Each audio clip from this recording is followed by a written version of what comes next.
This episode of Musical Hell is brought to you by Midnight Musicals. Welcome to the podcast Musical Underground. Thank you. There are 5 Rodgers and Hammerstein shows which are considered essential pillars of the music theater canon, and a good 80% of them need to be approached with at least some delicacy. The Sound of Music is fairly innocuous. You can't go wrong with cute kids trying to get away from the Nazis. But Oklahoma's brand of frontier justice can look a lot like Rural Insularity, the Asian rep in South Pacific, and The King and I is well-intentioned but extremely dated. And then there's Carousel, aka Abuse Apologetics the Musical. Where do you even start with a show where the female lead claims that if someone who loves you hits you, it doesn't hurt? How about with the slice of early modern drama it's based on? Let's have a look at the 1909 play Liliom by Ferenc Molnar. Perhaps the most successful playwright to come out of Hungary, Molnar started his writing career as a novelist, although only The Paul Street Boys, an allegorical junior fiction about the senseless cruelty of war, achieved any lasting success. His plays would be his most enduring legacy, often taking a cynical view towards social systems and human nature. He was Jewish and living in early 20th century Eastern Europe. The pessimism is rather understandable. Liliom was initially a flop in Budapest, but was very well received elsewhere, being adapted on film 4 times before Rodgers and Hammerstein took a shot at it, the most notable being Fritz Lang's 1934 version, which he made in France while en route between getting out of Third Reich Germany and emigrating to America. So here's how it originally went down. On the outskirts of Budapest, there is an amusement park, and in this amusement park, there's a carousel. The carousel's barker is the charismatic but shiftless reprobate Andreas Zavochki, known universally by his byname Liliom. As the play opens, Liliom has been flirting with a young servant girl named Julie. This isn't terribly unusual, as flirting with girls tends to be part of Liliom's job, but something about the way he does it makes his employer/sugar mama, Mrs. Muscat, jealous, and she orders Liliom to bar Julie from the ride. But being ordered around is one of the very many things Liliom doesn't put up with, and he quits, and Julie stays out with him past her curfew, effectively losing her job. Liliom is mystified and intrigued by the young woman who refuses to be frightened away by his justly earned reputation, and before long the two are married and living in a room owned by Julie's aunt, Mother Hollander. The relationship is far from tranquil. Liliom drinks, gets in trouble with the law, will neither go back to his job as a barker nor take any other work, and beats Julie in his frustration. Mother Hollander and Julie's friend Marie, who's involved in a much more conventional courtship, urge her to cut ties with Liliom, but she steadfastly refuses. Soon Julie reveals that she's pregnant, and Liliom realizes he must find a way to provide for his family, which for him means going in with the even more shady fixer on a payroll robbery. This turns out as badly as it can for him, as he first gambles away his share of the take to Fixer, and then everything goes wrong with the holdup, and Liliom stabs himself to avoid dealing with the consequences of his own actions.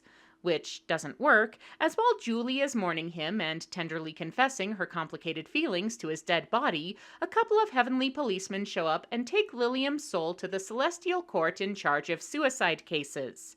The magistrate's eternal patience is sorely tested by Liliom's refusal to admit any regret or culpability for his actions, even though he clearly feels some.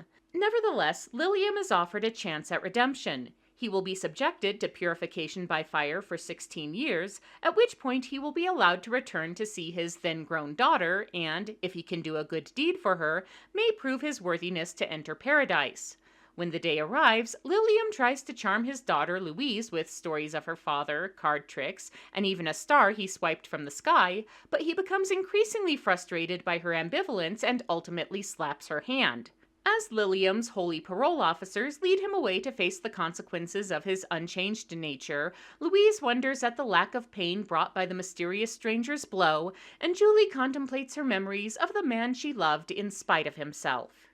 Liliom, and by extent Carousel, becomes a lot easier to swallow when you view it as a character study rather than a moral example. Molnar doesn't hold up Liliom and Julie's relationship as any kind of grand romance. On the contrary, it's defined by their mutual inability to admit their feelings to one another, a tendency Rodgers and Hammerstein spun into the classic I'm in love but refuse to say it duet, If I Loved You. Liliom's bad behavior is commented on by practically every other character, but his real failing is his stubbornness and pride. In a bit of dialogue, Carousel repeats almost verbatim, he admits that the reason he hits Julie is because he's unable to deal with the fact that she's right and he's wrong. It's the same selfish ego that keeps him from changing, even in the face of divine patience and grace, leaving his only redemption in Julie's lingering fondness for him, which is in its way a mirror to his own stubbornness, keeping her in a toxic relationship with a man she knows to be unreliable and abusive. We may want Julie to move on and do better, or Liliom to learn his lesson, but Molnar recognizes that self-destructive behaviors are not so easily changed. Yet even before Carousel, adaptations were rewriting Liliom's ending into something a little happier. In Lang's film, for example, Liliom fails in his mission to Earth, but is allowed entrance to heaven on the strength of Julie's forgiveness. By this metric, the resolution of Carousel is an improvement, as Billy Bigelow's redemption is dependent on his own actions rather than Julie's unwavering devotion. But the last-minute reprieve has always been something of a controversy. Even in the 1930s, women were raising their eyebrows at Julie's "he hit me and it felt like a kiss" philosophy. Why do so many writers feel it's necessary? Why should we root for this swaggering, wife-beating bully to pull through in the end?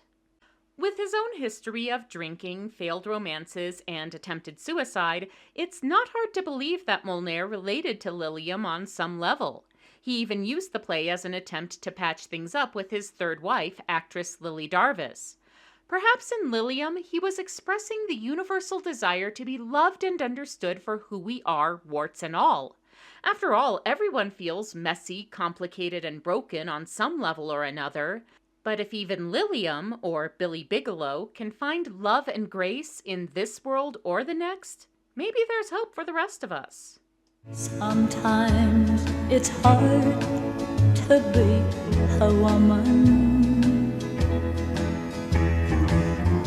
giving all your love to just one man. You'll have